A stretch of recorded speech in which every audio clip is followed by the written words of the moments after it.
Hello, dear students. Welcome to Nidhi Science Academy. We were studying the chapter Neural Control and Coordination. Neural control and coordination में हमने human neural system पढ़ लिया था और उसका structure भी पढ़ लिया था न्यूरॉन का। अब आज हम पढ़ेंगे we will study generation and conduction of nerve impulse. Clear? Neurons क्या होते हैं? एक्साइटेबल सेल्स होते हैं, क्योंकि उसकी मेम्ब्रेन जो होती हैं वो पोलराइज स्टेट में होती हैं। अब हम पोलराइज्ड क्यों कहते हैं? क्योंकि इसमें आयन चैनल्स प्रेजेंट होते हैं। Different types of ion channels are present on the neural membrane. ये जो आयन चैनल्स होते हैं वो सेलेक्टिवली परमिएबल होते हैं। परमिएबल परमिट करते हैं कि डिफरेंट आयरन्स को, है ना, ये आप इधर से उधर जा सकते हो, इसको क्रॉस कर सकते हो मेम्ब्रेन को। तो जब न्यूरॉन कोई भी इम्पल्स नहीं देता, रेस्टिंग फेज पे होता है, तो एक्सोनल मेम्ब्रेन जो होती है ज़्यादा परमिएबल किसके लिए होती है? पोटेशियम आयन के लिए। और इम्परमिएबल किसके लिए होती है? सोडियम आयन के लिए। ऐसे ही जो मेम्ब्रेन है वो इम्परमिएबल होती है प्रोटीन प्रेजेंट इन एक्सोप्लाज्म, है ना।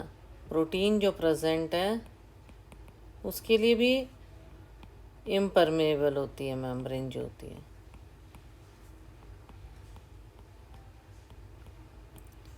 ठीक है, तो membrane is impermeable negatively charge protein present in axoplasm, ना, एक्सॉन के जो एक्सोप्लाज्म होता है उसमें प्रेजेंट होती है। तो एक्सोप्लाज्म जो एक्सॉन के अंदर होता है उसमें फिर हाई कंसंट्रेशन किसका हो गया?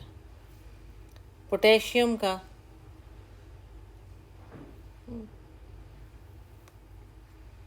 और नेगेटिवली चार्ज प्रोटीन का, इसका लो कंसंट्रेशन रहेगा। ठीक है, और पोटेशियम का हाई कंसंट्रेशन रहेगा। तो क्या होता है?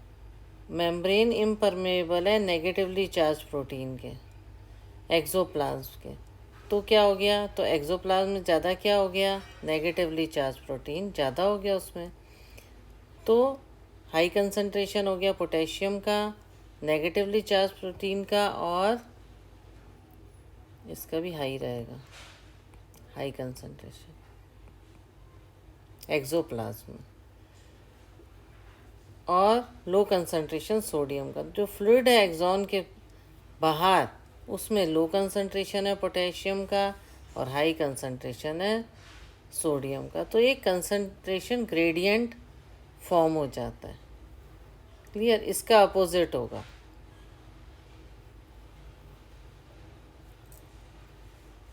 जो फ्लूइड है, क्लियर करो, फ्लूइड ये जो हमने बताया है द मेम्ब्रेन, ये एक्सोप्लाज्म के अंदर क्या है? एक्सोप्लाज्म के अंदर क्या है? हाई कंसंट्रेशन पोटेशियम का, लो कंसंट्रेशन सोडियम का और प्रोटीन का। और फ्लूइड जो है उसमें हाई कंसंट्रेशन रहेगा। फ्लूइड जो है उसके अंदर क्या होगा? लो कंसंट्रेशन होगा। फ्लूइड आउटसाइड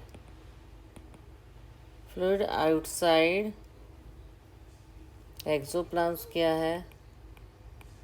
ये इनसाइड है एक्सॉन का। फ्लूइड आउटसाइड एक्सॉन, ठीक है, तो उसमें जस्ट उल्टा हो गया। क्या हुआ? लो कंसंट्रेशन पोटेशियम का और हाई कंसंट्रेशन सोडियम का। तो इससे क्या कंसंट्रेशन ग्रेडियंट फॉर्म हो गया। तो और ये आयोनिक ग्रेडियंट एक्टिव ट्रांसपोर्ट जो है आयंस की किससे जुड़ेगी? सोडियम पोटेशियम पंप से। ये जो आयोनिक ग्रेडियंट है ये कैसे मेंटेन रहेगा? सोडियम पोटेशियम पंप से। जो क्या ट्रांसपोर्ट करता है, क्या ट्रांसपोर्ट करता है, 3 sodium out of the cell और 2 potassium inside the cell. Okay, तो क्या होगा, आउटसाइड मेम्ब्रेन में पॉजिटिव चार्ज होगा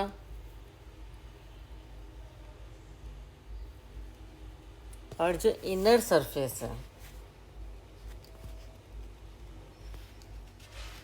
ओके, इनर सरफेस है वो नेगेटिवली चार्ज होगा और ये पोलराइज्ड हो जाएंगे। क्लियर? आउटसाइड मेम्ब्रेन क्या होगा,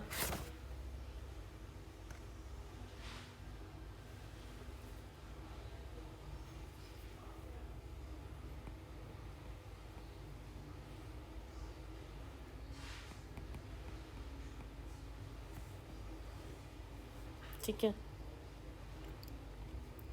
इससे क्या होगा, आउटर सरफेस जो एक्सटर्नल मेम्ब्रेन की है, आउटर सरफेस में पॉजिटिव चार्ज होगा और इनर सरफेस में नेगेटिव चार्ज होगा। ये देखिए आगे डायग्राम से और क्लियर हो जाएगा। तो इसको बोलेंगे पोलराइज्ड, ठीक है। तो outer surface of external membrane,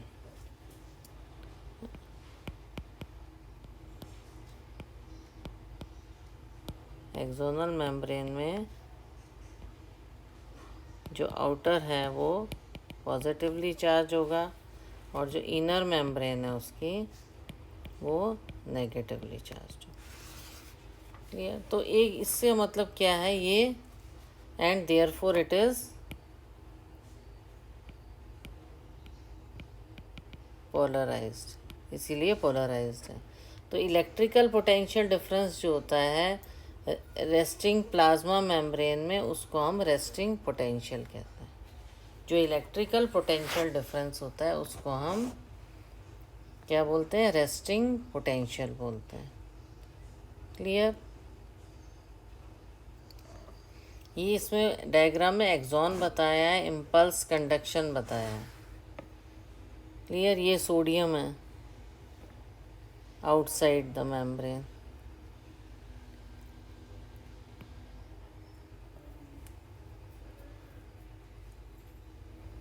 okay, और इनसाइड में ये नेगेटिव हो गया। Clear? Might curious to know about the mechanism of nerve impulse कैसे होता है और कंडक्शन कैसा होता है एक्सॉन में, है ना, कैसे इम्पल्स ट्रांसफ़र होता है, कैसे ब्रेन तक मैसेज पहुंचता है न्यूरॉन के थ्रू। तो जब एक स्टिमुलस दिया जाता है एक साइट पे, जो ये 21.2 में देख रहे हो फिगर में, पोलराइज्ड मेम्ब्रेन में, तो क्या होता है, साइट ए जो होती है वो परमिएबल हो जाती है सोडियम को। साइट ए फ्रीली, ये क्या हो गई है,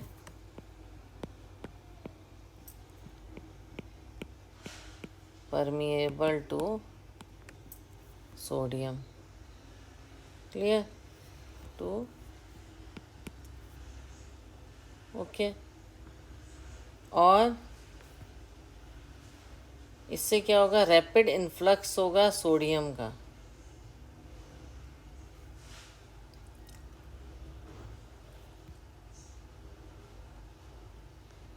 सोडियम का इन्फ्लक्स होगा, रैपिड इन्फ्लक्स ऑफ, इस कारण क्या होगा, there is a rapid influx of sodium. Permeable हो गई तो there is rapid influx of sodium. Clear? Followed, इससे क्या होगा, रिवर्सल ऑफ पोलैरिटी होगा कि आउटर सरफेस जो है वो नेगेटिवली चार्ज हो जाएगी और inner become positively charge. Outer surface कैसी हो जाएगी, नेगेटिवली चार्ज।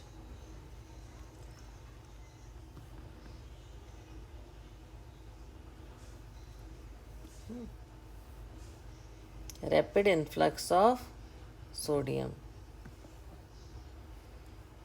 तो आउटर सरफेस जो है वो नेगेटिवली चार्ज होगी और इनर साइड पॉजिटिवली चार्ज होगी। तो पोलैरिटी है जो मेम्ब्रेन की साइड ए पे वो रिवर्स हो गई और डीपोलराइज हो गई। साइड ए पे ये रिवर्स हो गया, साइड ए पे ये रिवर्स हो गया। ये देखो मेनली क्या हुआ है, इन्फ्लक्स ऑफ सोडियम हुआ, रिवर्सल। आउटर सरफेस जो मेम्ब्रेन की है वो नेगेटिवली चार्ज हो गई है ना, ये नेगेटिवली चार्ज हो गई, और इनर जो है वो पॉजिटिवली चार्ज हो गया। क्लियर? पर क्या होगा, डीपोलराइज्ड होंगे, साइड ए में रिवर्स हो जाएगा, रिवर्स्ड, और ये डीपोलराइज्ड हो गई। डीपोलराइज्ड हो गई तो जस्ट अपोजिट हो गया। डीपोलराइज्ड होने से क्या हो गया, इलेक्ट्रिक पोटेंशियल डिफरेंस जो हुआ प्लाज्मा मेम्ब्रेन में साइट ए में वो एक्शन पोटेंशियल कहते हैं, या उसको नर्व इम्पल्स भी कहते हैं।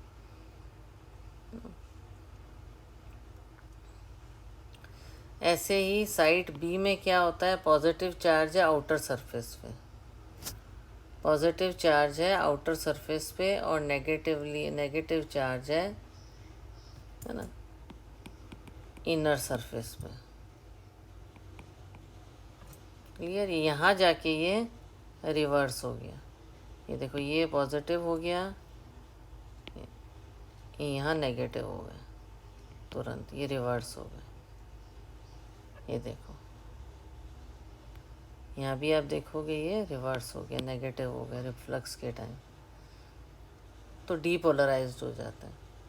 तो membrane positive charge outer surface पे और नेगेटिव चार्ज इनर सरफेस पे, तो करंट फ्लो होगा तो इनर सरफेस जो साइड ए से लेके साइड बी तक है, तो आउटर सरफेस पे करंट फ्लो होगा साइड बी से साइड ए तक, जिससे कि करंट फ्लो हो सके। तो पोलैरिटी साइड पे रिवर्स हो जाएगी और एक्शन पोटेंशियल जनरेट होगा, उसको इम्पल्स बोलते हैं। Action potential generated at side A वो साइड बी पे आ गया, तो ये पूरा एक्शन रिपीट किया जाता है। करंट फ्लो होगा इनर सरफेस में साइड ए से साइड बी में, और ये पोलैरिटी है रिवर्स हो गई, यहाँ नेगेटिव हो गया,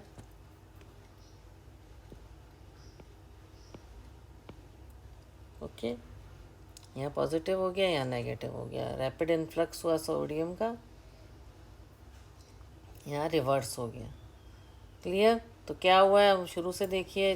नर्व इम्पल्स में कंडक्शन हुआ एक्सॉन के पास, स्टिमुलस जैसे ही अप्लाई किया प्लाज्मा मेम्ब्रेन में, तो मेम्ब्रेन जो साइट ए पे थी वो फ्रीली परमेबल होगी सोडियम को, इससे सोडियम का इन्फ्लक्स हुआ और रिवर्सल हो गया पोलैरिटी का, उस साइड पे पोलैरिटी का रिवर्सल हो गया, नेगेटिव हो गया। आउटर सरफेस नेगेटिवली चार्ज हो गई और इनर साइड पॉजिटिवली चार्ज हो गई। ठीक है, पोलैरिटी है जो मेम्ब्रेन की साइड ए पे रिवर्स हो गई और डीपोलराइज हो गई। तो इलेक्ट्रिकल पोटेंशियल जो हुआ इसके अक्रॉस में साइड ए पे, उसको एक्शन पोटेंशियल बोलते हैं। नर्व इम्पल्स भी उसको बोला जाता है। इस साइड में क्या होता है, एक्सॉन मेम्ब्रेन में पॉजिटिव चार्ज होता है आउटर सरफेस पे और नेगेटिवली चार्ज होती है इनर सरफेस पे। इस कारण करंट फ्लो होता है इनर सरफेस, जो साइट ए का इनर सरफेस से लेके साइट बी की इनर सरफेस तक। तो करंट जब फ्लो होता है साइट बी से साइट ए में, तो क्या होता है, टू कंप्लीट द सर्किट, तो पोलैरिटी जो होती है फिर रिवर्स हो जाती है बी पे, एक्शन पोटेंशियल जनरेट हो जाता है साइड बी पे और एक इम्पल्स होता है जनरेट हो जाता है साइड ए पे, वो साइड बी पे आ जाता है। ऐसे करके सीक्वेंस रिपीट हो जाती है, रिवर्स हो जाता है। जो पोटेंशियल है एक्शन पोटेंशियल और नर्व इम्पल्स में क्या होता है, इलेक्ट्रिकल पोटेंशियल जो है उसमें डिफरेंस आ जाता है, चार्जेस जो है रिवर्स हो जाते हैं, पोलैरिटी रिवर्स हो जाती है उस वक्त। तो सीक्वेंस रिपीट होती है एक्सॉन में और इम्पल्स कंडक्टेड होता है। तो ये जो राइज होता है स्टिमुलेट में जो बढ़ता है राइज, स्टिमुलस इंड्यूस्ड परमेबिलिटी की सोडियम, ये बहुत शॉर्ट लिव्ड होता है और दोबारा परमेबिलिटी बढ़ जाती है पोटेशियम की। With in a fraction of second potassium बाहर डिफ्यूज़ हो जाता है मेम्ब्रेन के और रीस्टोर कर देता है रेस्टिंग पोटेंशियल मेम्ब्रेन का। Clear? At the site of excitation and fibres become one more responsive to further stimulation. Clear? तो इस तरीके से इम्पल्स मूव होता है throughout the axon. Impulse and conduction throughout the axon. अब एक और इसी को और हम क्लियर कर लेते हैं कि ट्रांसमिशन कैसे हुआ इम्पल्स का। जो इम्पल्स है उसका ट्रांसमिशन कैसे हुआ, ये टॉपिक और हम इसको ले लेते हैं। जैसे एक नर्व इम्पल्स है, वो ट्रांसमिट हुई एक न्यूरॉन से दूसरे जंक्शन में साइनेप्स के थ्रू। साइनेप्स कैसे फॉर्म होता है? प्री साइनेप्टिक न्यूरॉन और पोस्ट साइनेप्टिक न्यूरॉन। ये देखो, अब डायग्राम ध्यान से देखिए, वो क्लियर हो जाएगा। क्या होता है? एक नर्व इम्पल्स ट्रांसमिट होता है एक न्यूरॉन से दूसरे न्यूरॉन में, है ना। ये हमने बताया था, ये न्यूरो ट्रांसमीटर्स होते हैं एकदम एंड में। ये क्या है? बेसिकली एक्सॉन का टर्मिनल बताया है। क्लियर? तो साइनेप्स फॉर्म्ड होता है membrane of a pre synaptic neuron and post synaptic neuron, इन दोनों के बीच में। ये रहा, ये प्री साइनेप्टिक मेम्ब्रेन है और ये पोस्ट साइनेप्टिक मेम्ब्रेन है। ये प्री साइनेप्टिक मेम्ब्रेन है, ये बीच में साइनेप्टिक क्लेफ्ट है और सेपरेट, एक गैप से सेपरेट रहता है दोनों न्यूरॉन का जंक्शन जो है प्री साइनेप्टिक और पोस्ट साइनेप्टिक मेम्ब्रेन का, जिसको साइनेप्टिक क्लेफ्ट बोलते हैं। ये जो दोनों टाइप के साइनेप्सिस हैं, इलेक्ट्रिकल साइनेप्सिस और chemical synapses. Okay. At electrical synapses membrane में प्री और पोस्ट साइनेप्टिक न्यूरॉन होते हैं और बहुत ही क्लोज प्रॉक्सिमिटी में होते हैं, और इलेक्ट्रिक करंट जो होता है वो फ्लो करता है डायरेक्टली एक न्यूरॉन से दूसरे न्यूरॉन में अक्रॉस दिस साइनेप्सिस। तो ट्रांसमिशन जो इम्पल्स का होता है अक्रॉस द इलेक्ट्रिक साइनेप्सिस बहुत सिमिलर है इम्पल्स कंडक्शन के।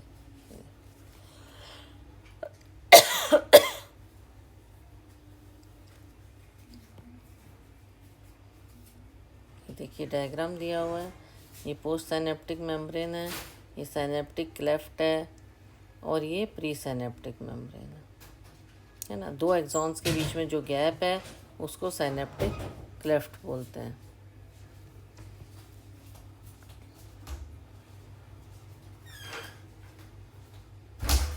कभी कभी साइनेप्टिक क्लेफ्ट होता है, कई बार नहीं सेपरेट होता है। ये जो साइनेप्सिस होते हैं इनमें इलेक्ट्रिकल साइनेप्सिस और केमिकल साइनेप्सिस होता है। तो इलेक्ट्रिकल साइनेप्सिस में जो मेम्ब्रेन प्री और पोस्ट साइनेप्टिक न्यूरॉन होते हैं और बहुत क्लोज प्रॉक्सिमिटी में रहते हैं और इलेक्ट्रिक करंट उनमें फ्लो रहता है इलेक्ट्रिकल साइनेप्सिस में।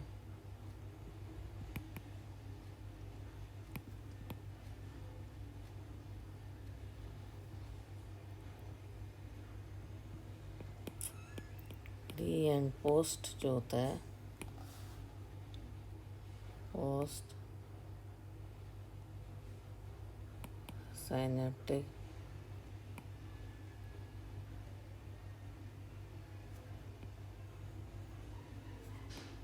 बहुत क्लोज प्रॉक्सिमिटी में होता है। इलेक्ट्रिक फ्लो होता है एक न्यूरॉन से दूसरे न्यूरॉन में इस साइनेप्सिस से, और ट्रांसमिशन जो इम्पल्स का होता है इलेक्ट्रिकल साइनेप्सिस में भी सेम होता है जैसा कि इम्पल्स कंडक्शन होता है सिंगल एक्सॉन में। तो इम्पल्स ट्रांसमिशन जो होता है इलेक्ट्रिकल साइनेप्स में फास्टर होता है, केमिकल साइनेप्सिस है फास्टर देन केमिकल साइनेप्सिस।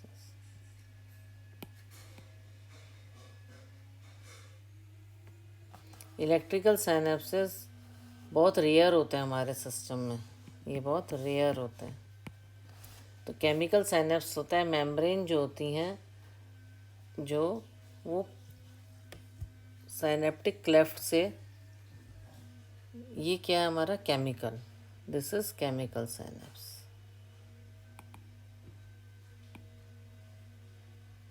इसमें साइनेप्टिक क्लेफ्ट से फ्लूइड स्पेस जो होता है, गैप होता है। केमिकल जो होता है, न्यूरोट्रांसमीटर जो इन्वॉल्व होते हैं, वो हेल्प करते हैं इसके ट्रांसमिशन में। जो न्यूरोट्रांसमीटर्स होते हैं, the axon terminal contains vesicles filled with, vesicles होते हैं ये synaptic vesicles, they are filled with neurotransmitter. तो एक्सॉन टर्मिनल में न्यूरो ट्रांसमीटर होते हैं। तो जब एक इम्पल्स जो होता है अराइव करता है एक्सॉन टर्मिनल पे, ये स्टिमुलेट करते हैं मूवमेंट को। साइनेप्टिक वेसिकल्स जो है stimulate the movement of synaptic vesicles towards the membrane, जहाँ पे ये फ्यूज़ करते हैं प्लाज्मा के साथ। ओके, न्यूरोट्रांसमीटर किस में इन्वॉल्व होता है, ट्रांसमिशन ऑफ इम्पल्स में। क्या हेल्प करते हैं ये, ट्रांसमिशन ऑफ इम्पल्स में हेल्प करते हैं। द एक्सॉन टर्मिनल जो है उसमें वेसिकल्स होते हैं विद दीज न्यूरो ट्रांसमीटर।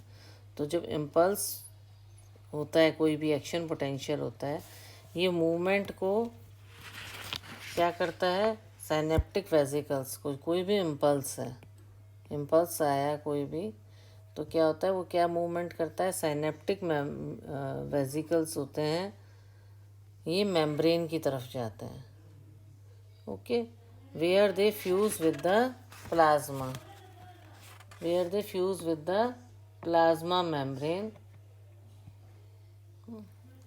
ये किससे, इम्पल्स से क्या होगा, ये they fuse with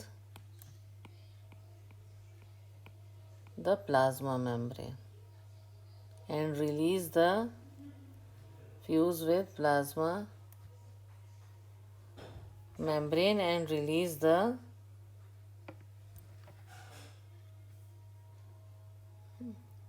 okay, here they fuse with the plasma membrane and plasma membrane and release the neurotransmitter. आप देख रहे हो ना, ये जो ट्रांसमिशन इम्पल्स है ये वेसिकल्स से आ रहा है। तो इम्पल्स जब होगा वो फ्यूज़, जब कोई भी इम्पल्स होएगा तो जैसे स्टिमुलेशन हुआ तो साइनेप्टिक वेसिकल्स जो हैं वो फ्यूज़ हो जाएंगी प्लाज्मा मेम्ब्रेन से, और रिलीज़ किसको करेंगी, न्यूरोट्रांसमीटर को। दे रिलीज़ द न्यूरोट्रांसमीटर्स। कहाँ पर न्यूरोट्रांसमीटर रिलीज़ करेंगे, यहाँ पे साइनेप्टिक क्लेफ्ट में ही। देखो, दे रिलीज़ द न्यूरोट्रांसमीटर। तो साइनेप्टिक क्लेफ्ट में जो न्यूरोट्रांसमीटर आएंगे वो स्पेसिफिक रिसेप्टर से बाइंड करेंगे। दे बाइंड विद द रिसेप्टर्स के साथ बाइंड होंगे। कौन बाइंड होंगे, न्यूरो ट्रांसमीटर्स।